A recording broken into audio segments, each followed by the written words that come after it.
There are 4 crops that you can include in your pastures that'll increase the health of your livestock, it will increase the productivity of the soil health, and it'll save you some money in the process.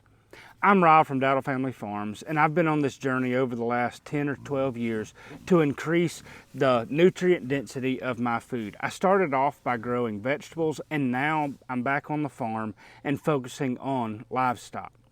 The bulk of the experience that I have when dealing with nutrient density in livestock revolves around beef cattle and pigs. However, much of the information will apply to other ruminants like sheep and goats as well. When we talk about the nutritional needs of livestock, most of the time we jump to protein and to carbohydrates as the primary macronutrients. There are also things like phosphorus, calcium, and many others as well. But there are also micronutrients that livestock don't need in large amounts. However, they do play critical roles in immunity and the functions of the immune system. Livestock tend to get micronutrients in a variety of different ways. In CAFO systems, or confined animal feeding operations, those nutrients are mixed directly into the feed of the livestock. But when we start talking about pasture raising our livestock, those nutrients may not be available. For beef cattle, many of the micronutrients are given in the form of salt blocks, or they're mixed with salt and given in just bagged salt. The problem with that is during the summers, they'll consume a lot of the salt that they need and the trace minerals with it. But if the livestock are getting salt from other sources, like in winter feeds, whether they're given protein blocks or molasses slicks, a lot of times they get their salt needs met that way, and so they're not consuming trace minerals during the winter time of the year, oftentimes when they're needed the most, because they're either have just had babies or they're getting ready to breed back, and that's where they need a lot of the trace minerals in their bodies. The micronutrients and the trace minerals that swine need are usually treated a little bit differently. The reason for that is swine have a difficult time getting all the nutrition they need from pasture, so they're typically supplemented with a lot of grain. Most pasture-based swine receives the vast majority of the nutrition, at least 70%, but oftentimes 90 or 95% of the significant nutrition from purchased grain inputs. The problem that you run into, though, is that those purchased grain inputs have the trace minerals that the livestock need most of the time. But because a significant portion of the feed may come from pasture or from wooded lots, the livestock may not get all the minerals that they need from that purchased grain.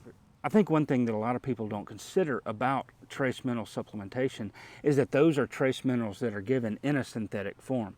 Now, there are a lot of different research articles, and I'm not going to jump into that argument, but there are a lot of different research articles that say synthetic minerals are absorbed as well as plant-based trace minerals, and some say they do not.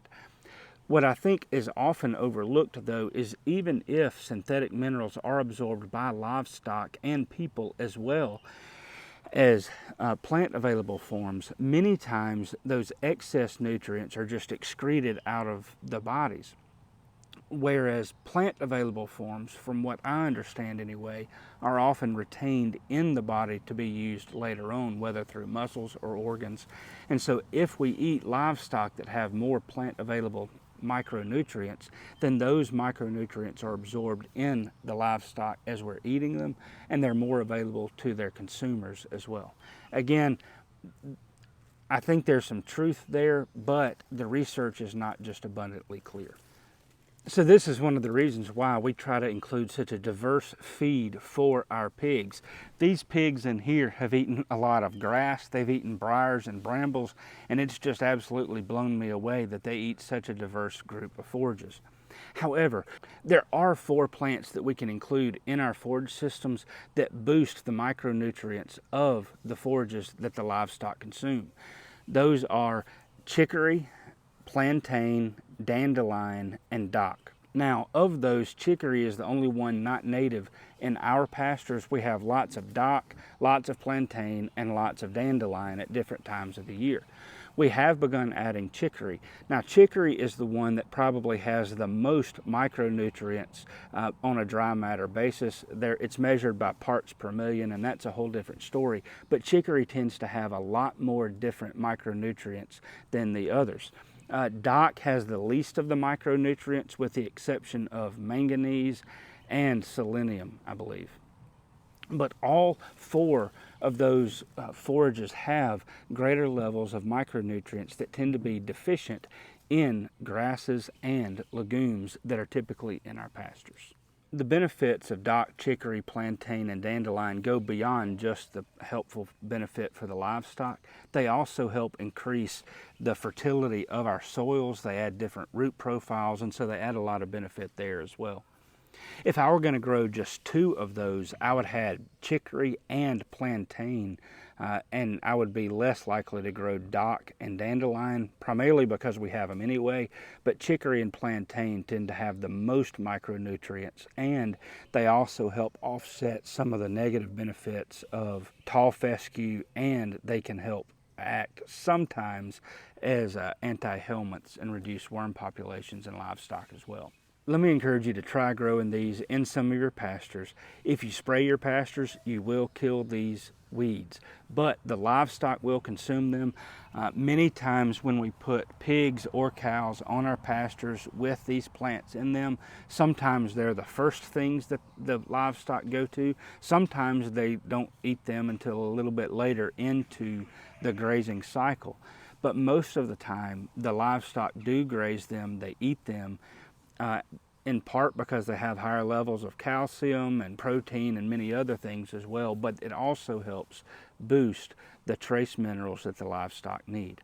Now, I'm not saying that you can completely get rid of any trace mineral feedings, but if you include these into your pasture systems, you'll boost the protein, you'll boost the root profiles, you'll save you some money, hopefully, on some of the micronutrients, and hopefully they'll be in more plant available forms so that the livestock consume those nutrients better.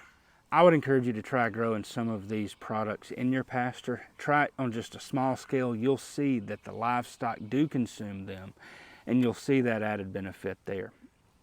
I'll include some Amazon affiliate links in the description below if you wanted to try purchasing some on a small scale just to give it a try. But I hope you'll consider trying some chicory and plantain in your pastures to increase the productivity and the health benefits of your livestock. Until next time, have a great day.